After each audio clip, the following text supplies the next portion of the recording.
Hello everyone, good morning. आज के इस वीडियो में हम लोग पी ब्लॉक से संबंधित इंपॉर्टेंट ऑब्जेक्टिव क्वेश्चंस को डिस्कस करने वाले हैं। ठीक है, यह पी ब्लॉक के ऑब्जेक्टिव सेक्शन का पार्ट फर्स्ट वीडियो होगा।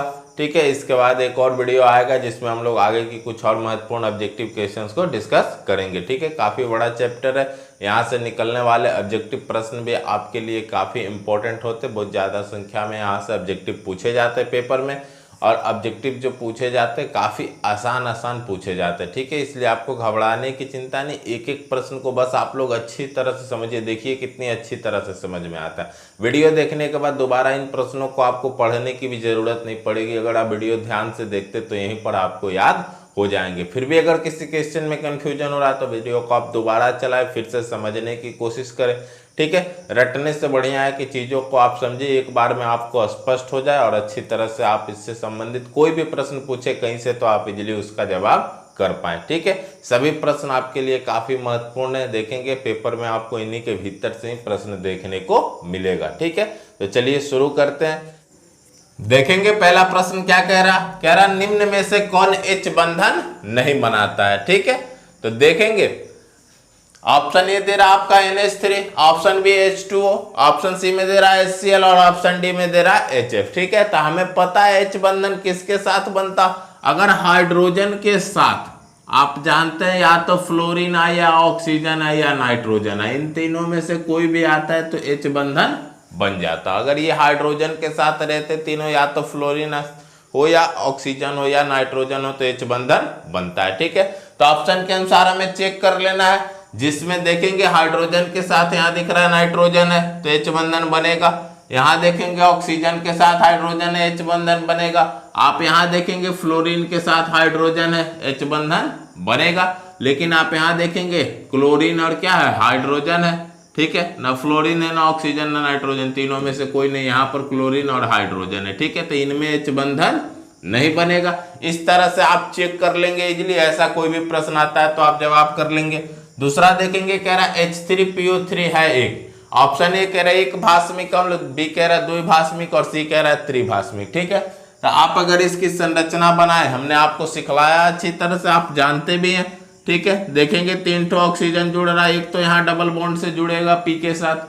ठीक है, एक ऑक्सीजन क्या करेगा, अपने साथ एक हाइड्रोजन को जोड़ लेगा, एक ऑक्सीजन और अपने साथ एक और हाइड्रोजन को जोड़ लेगा और बचा हुआ एक हाइड्रोजन इधर जुड़ जाएगा। ये किसकी संरचना होती है, तो H3PO3 की।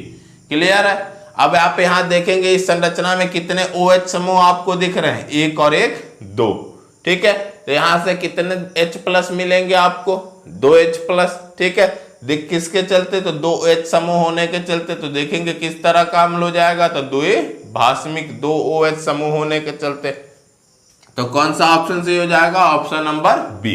ठीक है, तीसरा प्रश्न देखेंगे, पूछ रहा सबसे शक्तिशाली अवकारक है। ठीक है, ऑप्शन ए कह रहा है F-, बी कह रहा है Cl-, सी कह रहा है Br- और डी कह रहा है I-। ठीक है, तो अगर हम आपसे पूछे कि इन सब में, चारों ऑप्शन में किसका आकार सबसे बड़ा होगा, तो आप कहेंगे किसका, I- का।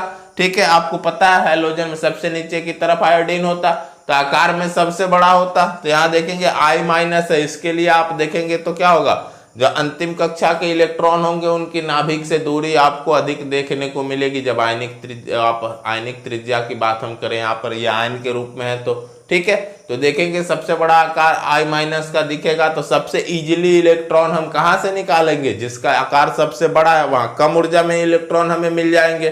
ठीक है, तो देखेंगे ऊपर से नीचे की तरफ आएंगे तो I- का आकार आपको सबसे बड़ा देखने को मिलेगा। तो सबसे प्रबल अवकारक जो होगा वो कौन होगा, I- ही होगा। ठीक है, अगर ऑक्सीकारक पूछता तब देखेंगे, यहाँ अगला प्रश्न वही है कि पूछ रहा निम्न में से प्रबलतम ऑक्सीकारक है। ठीक है, कह रहा प्रबलतम ऑक्सीकारक है, ऑप्शन ए F2 दिया हुआ है, बी Cl2, सी दे रहा I2 और डी दे रहा Br2। ठीक है, तो हैलोजन में आपको पता है सबसे प्रबलतम ऑक्सीकारक कौन होता है, फ्लोरीन होता है। सबसे ऊपर है अपने वर्ग में, इलेक्ट्रोनिगेटिविटी ज्यादा, इलेक्ट्रॉन अट्रैक्ट करने की शक्ति ज्यादा है इसके पास, इसलिए प्रबलतम या ऑक्सीकारक होगा।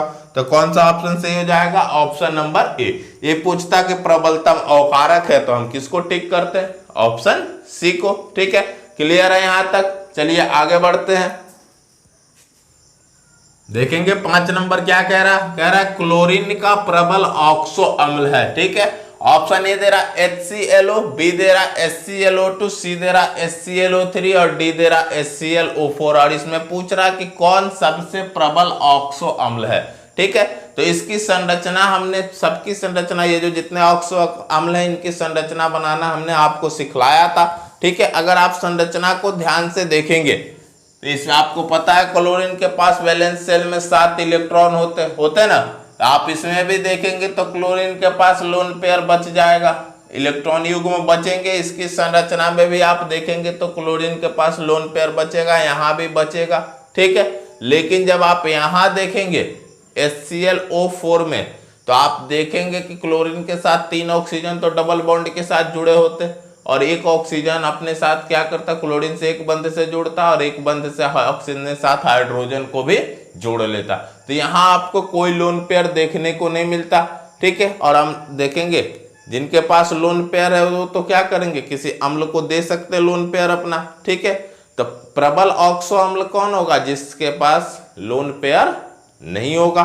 ठीक है, जिसके पास लोन पेयर नहीं है वो सबसे प्रबल ऑक्सो अम्ल होगा।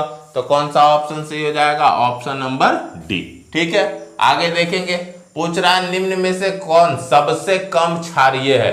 ठीक है, तो सबसे कम क्षारीय कौन होगा, देखेंगे हमने इस सबकी क्षारीयता का क्रम आपको बताया था अच्छी तरह से समझा के। यहाँ देखेंगे सब में सेंट्रल एटम नाइट्रोजन है ना, इसके साथ हेलोजन जुड़े हुए हैं, तो जिस हेलोजन का आकार सबसे बड़ा होगा वही सबसे कम क्षारीय होगा, हमने आपको बताया था। तो आप देखेंगे चेक कर लेंगे तो यहाँ देखेंगे सबसे बड़ा आकार वाला आयोडीन है और यहाँ दिख रहा है ऑप्शन नंबर सी में दिया हुआ है Ni3। तो नाइट्रोजन के साथ सबसे बड़े आकार में जुड़ने वाला हेलोजन जो है कौन सा है, आयोडीन वाला है। तो कौन सा ऑप्शन से हो जाएगा, ऑप्शन नंबर सी, यही सबसे कम क्षारीय होगा।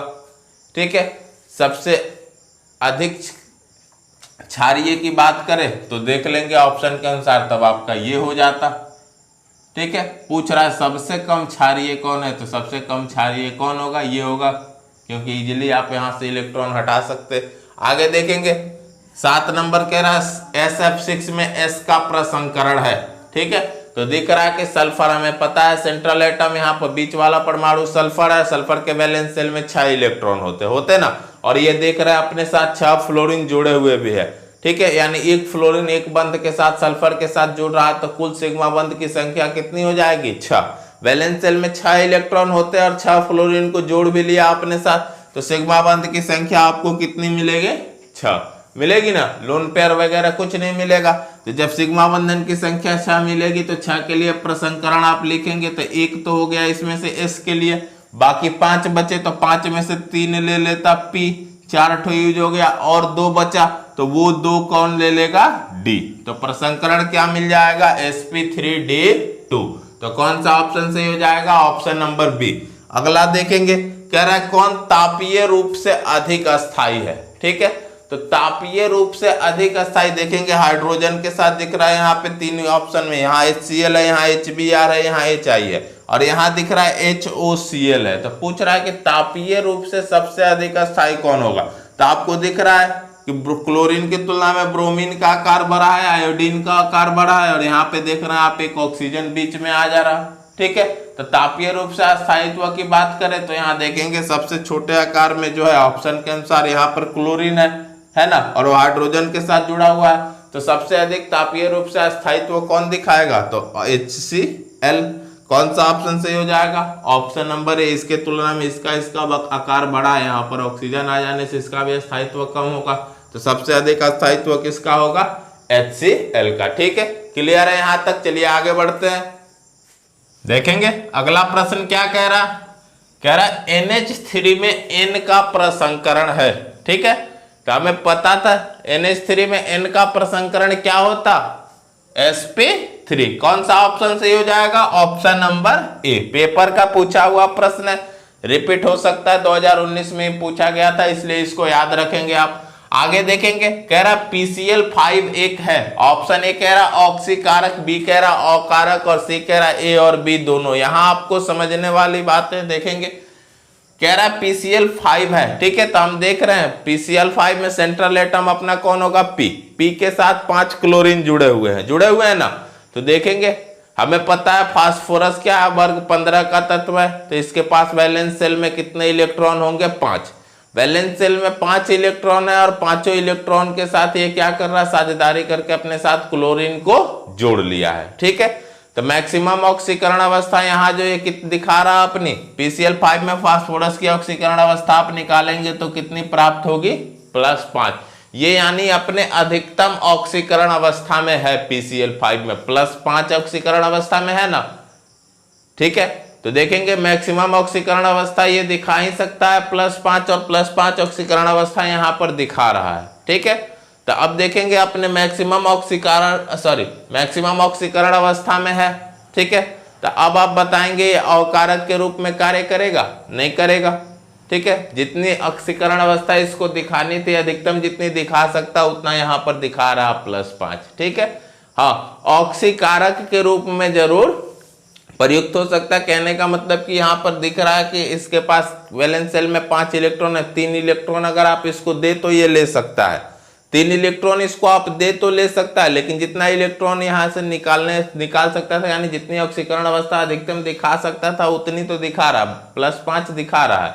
ठीक है, अगर यहाँ देखेंगे आप 3 इलेक्ट्रॉन इसको देंगे तो ये ले सकता है, -3 ऑक्सीकरण अवस्था प्राप्त अपना अष्टक कंप्लीट कर सकता 3 इलेक्ट्रॉन लेके। ठीक है, तो -3 ऑक्सीकरण अवस्था दिखा सकता है यहाँ पर अगर आप इसको इलेक्ट्रॉन दे तब। ठीक है, तो यहाँ देखेंगे PCl5 किस रूप में इलेक्ट्रॉन ले सकता लेकिन अब दे नहीं सकता, तो यहाँ पर PCl5 जो होता किस रूप में होता, ऑक्सीकारक के रूप में होता, अवकारक के रूप में नहीं होता। तो कौन सा ऑप्शन सही हो जाएगा, देखेंगे ऑप्शन नंबर ए। ठीक है, ऑक्सीकारक एवं अवकारक पर कभी टिक नहीं करिएगा, याद रखेंगे इस चीज को। आगे देखेंगे, कह रहा है उजला और पीला फास्फोरस है, तो उजला और पीला फास्फोरस क्या होते हैं, तो एक फास्फोरस के अपर रूप है, तो कौन सा ऑप्शन सही हो जाएगा, ऑप्शन नंबर ए, अपरूप लिखा हुआ रहेगा या अपर रूप लिखा हुआ रहेगा। क्लियर है। आगे देखेंगे, कह रहा है नाइट्रोजन और ऑक्सीजन है, तो हमने आपको बताया था नाइट्रोजन और ऑक्सीजन क्या है, अधातु है, तो कौन सा ऑप्शन सही हो जाएगा, ऑप्शन नंबर बी। ठीक है, चलिए आगे बढ़ते हैं, देखेंगे अगला प्रश्न क्या कह रहा है, 13 नंबर, कह रहा है निम्नलिखित में कौन सी गैस एकल परमाणविक है। ठीक है, तो आपने पढ़ा है, देखेंगे अक्रिय गैसें जो होती है क्या होती है, एकल परमाणविक होती है, और आप ऑप्शन में अगर ध्यान से देखें तो ऑप्शन नंबर बी में एक अक्रिय गैस लिखा हुआ है, कौन सा, हीलियम। ठीक है, तो पूछ रहा है कौन सी गैस एकल परमाणविक है, तो ऑप्शन के अनुसार कौन सा ऑप्शन सही है, ऑप्शन नंबर बी, हीलियम हो जाएगा। ठीक है, आगे देखेंगे, कह रहा है H2SO4 है एक द्विभाषमिक अम्ल, एकल भाषमिक अम्ल, एकल अम्लीय भस्म या द्वि अम्लीय भस्म। ठीक है, तो आप H2SO4 की संरचना अगर देखें तो वहां आप देख रहे थे 2 OH समूह आ रहे थे। ठीक है, तो कौन 2 OH समूह जब आएगा तो ये किस तरह का भस्म हो, किस तरह का अम्ल होगा, तो द्विभाषमिक अम्ल। ठीक है, तो कौन सा ऑप्शन सही है, ऑप्शन नंबर ए। देखेंगे कितने आसान प्रश्न यहां से पूछे जाते पेपर में।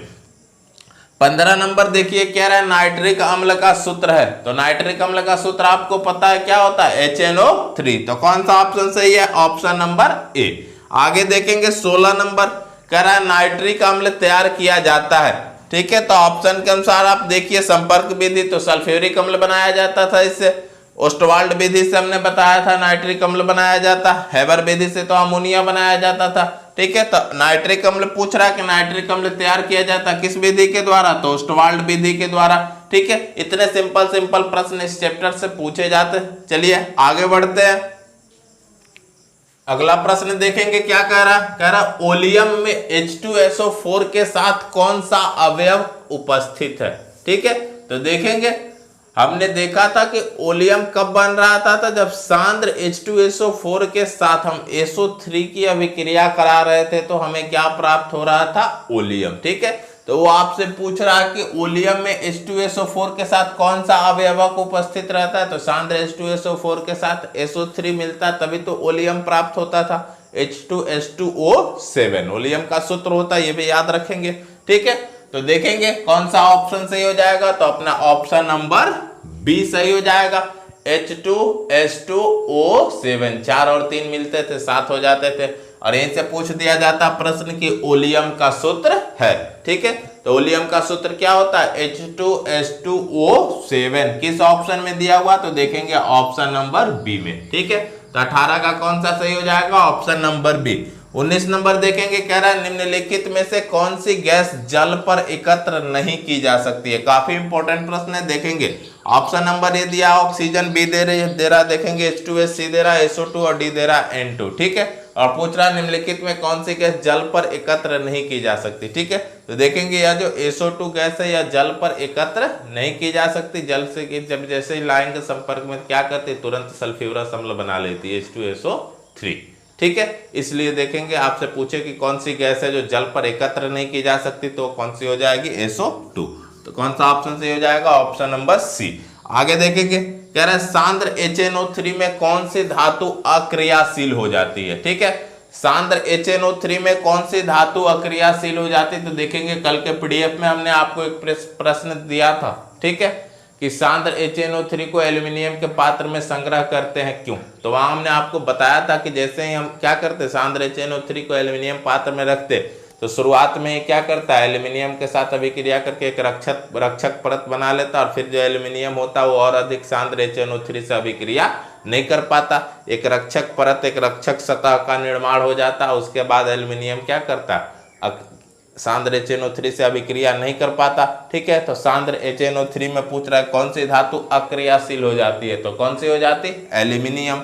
तभी तो हम इसके पात्र में सांद्र HNO3 को संग्रहित करते हैं। तो कौन सा ऑप्शन सही हो जाएगा, ऑप्शन नंबर सी। ठीक है, चलिए आगे बढ़ते हैं, देखेंगे अगला प्रश्न क्या कह रहा चक्रीय मेटाफॉस्फोरिक अम्ल में POP बंध की संख्या है। ठीक है, तो देखेंगे जब हमने आपको संरचना बनाना सिखाया था, कब, जब चक्रीय ट्राइमेटाफॉस्फोरिक अम्ल की संरचना आपको बता रहे थे, तो वहां हमने आपको बताया था कि इसमें चक्रीय ट्राइमेटाफॉस्फोरिक जो अम्ल होता है उसमें POP बंध की संख्या कितनी होती, तो 3 होती है। काफी अच्छी तरह से हमने वहां पर समझाया था। देखेंगे आप पूछ रहे चक्रीय मेटाफॉस्फोरिक अम्ल, तो चक्रीय मेटाफॉस्फोरिक अम्ल भी होगा। ठीक है, वो हमने कहा था कि इसी को इस तरह नाम से भी लिखा जा सकता है। वहां हमने आपको अच्छी तरह से समझाया था कि चक्रीय मेटाफॉस्फोरिक अम्ल हो तो उसमें POP बंध की संख्या कितनी होती, तो 3। ठीक है, तो कौन सा ऑप्शन सही हो जाएगा, ऑप्शन नंबर सी। ठीक है, आगे देखेंगे, कह रहा निम्न में कौन H बंधन के कारण रैखिक बहुलीकृत संरचना बनाता है। ठीक है, तो देखेंगे ऑप्शन ए कह रहा HF, बी कह रहा H2O, सी कह रहा NH3 और डी कह रहा HCl। ठीक है, तो जब आप इनकी संरचना बनाएंगे तो H बंधन के कारण रैखिक बहुलीकृत संरचना किसकी प्राप्त होती, तो HF की। ठीक है, इसमें तो H बंधन बनेगा ही नहीं, और H बंधन के कारण कह रहा आप देखेंगे इसमें 2 हाइड्रोजन है तो एक इधर और एक नीचे आएगा। इसमें देखेंगे एक इधर एक ऊपर एक नीचे, इस तरह से देखते हैं। लेकिन आप HF में देखेंगे तो आपको कुछ इस तरह की संरचना देखने को मिलेगी, इस तरह की मिलती ना।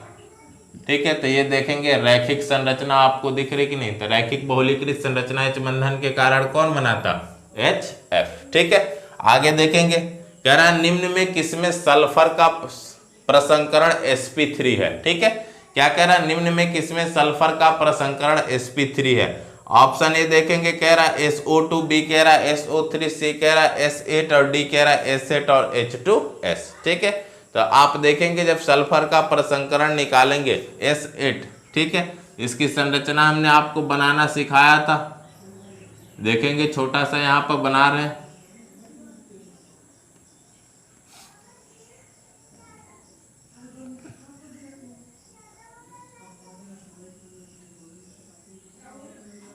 कुछ इस तरह की संरचना आपको इधर देखने को मिलती थी। देखेंगे इस तरह की। ठीक है, तो ये हो गया किसका, S8 का। देखेंगे 1 2 3 4 5 6 7 8। ठीक है, और H2S की बात करें तो 2 हाइड्रोजन जुड़े हुए हैं सल्फर के साथ। ठीक है, तो अब आप देखेंगे S8 और H2S दोनों के लिए अगर हम प्रसंकरण निकाले, ठीक है, सल्फर का, तो देखेंगे हमें पता है सल्फर के पास वैलेंस शेल में कितने इलेक्ट्रॉन होते, 6 होते ना। तो आप देखेंगे यहाँ एक सल्फर जो है दूसरे सल्फर के साथ कितने सिग्मा बंधन बना रहा, 2। तो सिग्मा बंधन की संख्या 2 मिल रही, एक सल्फर दूसरे सल्फर के साथ 2 सिग्मा बंधन बना रहा ना, तो सिग्मा बंधन की संख्या कितनी मिल रही, 2।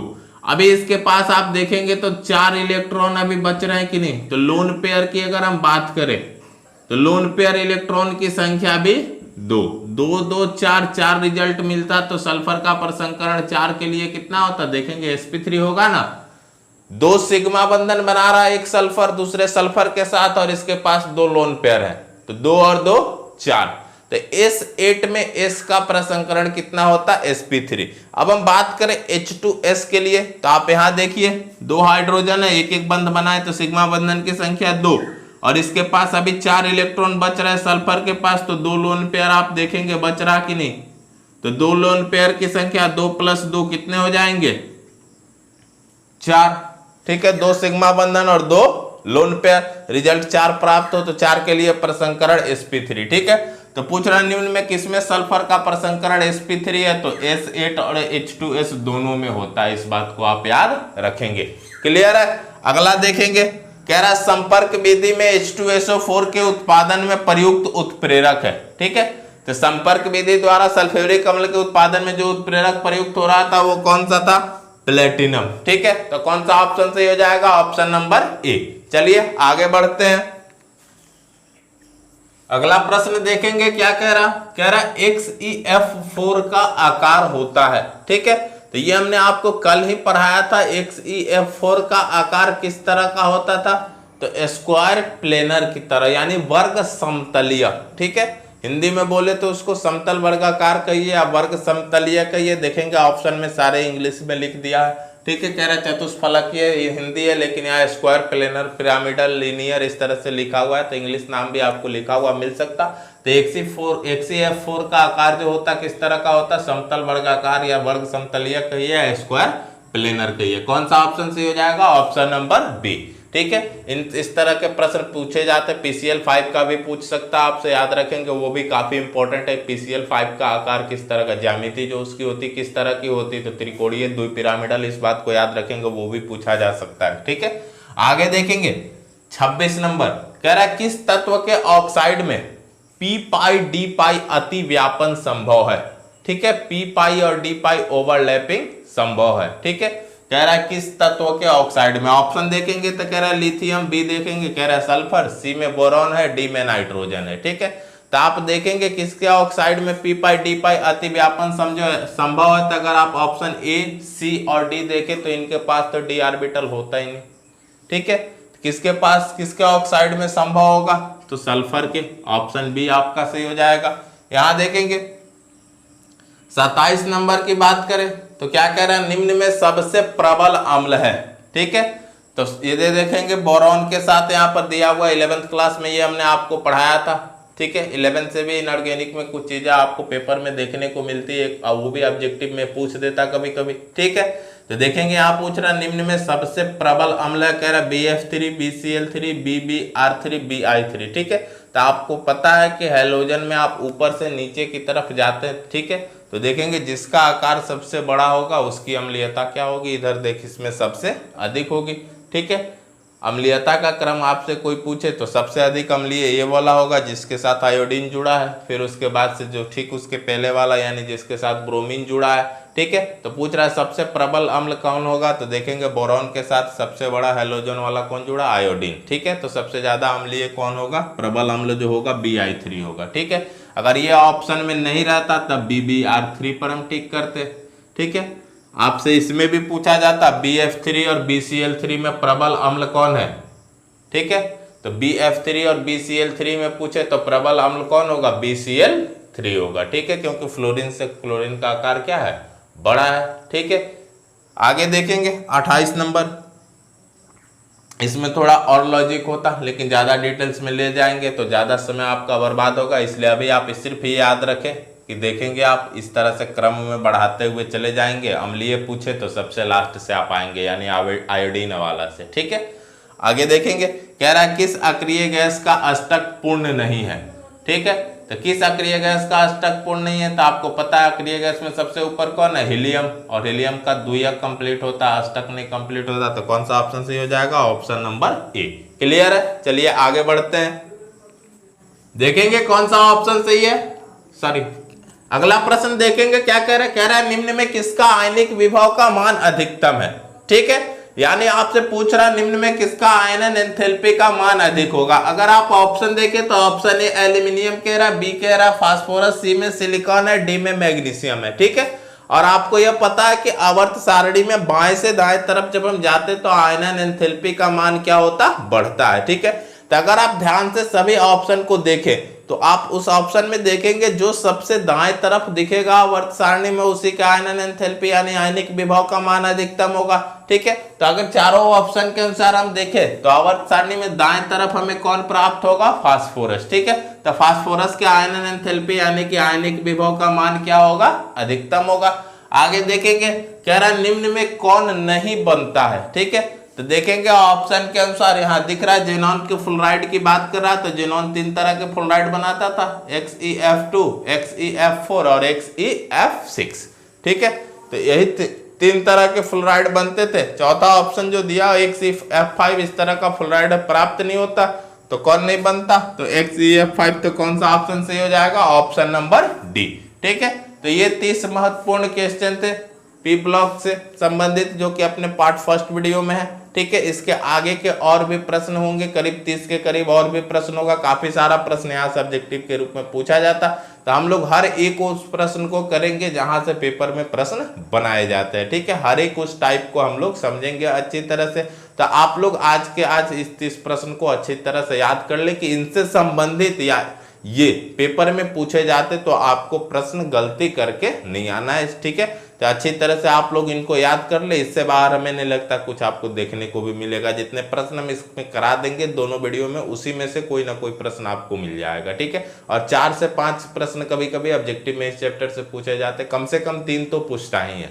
3 2 3 2 4 इस तरह से यहाँ से बराबर प्रश्न आपको देखने को मिलते हैं। ठीक है, तो अच्छी तरह से आप लोग इनको कंप्लीट कर ले। थैंक्स।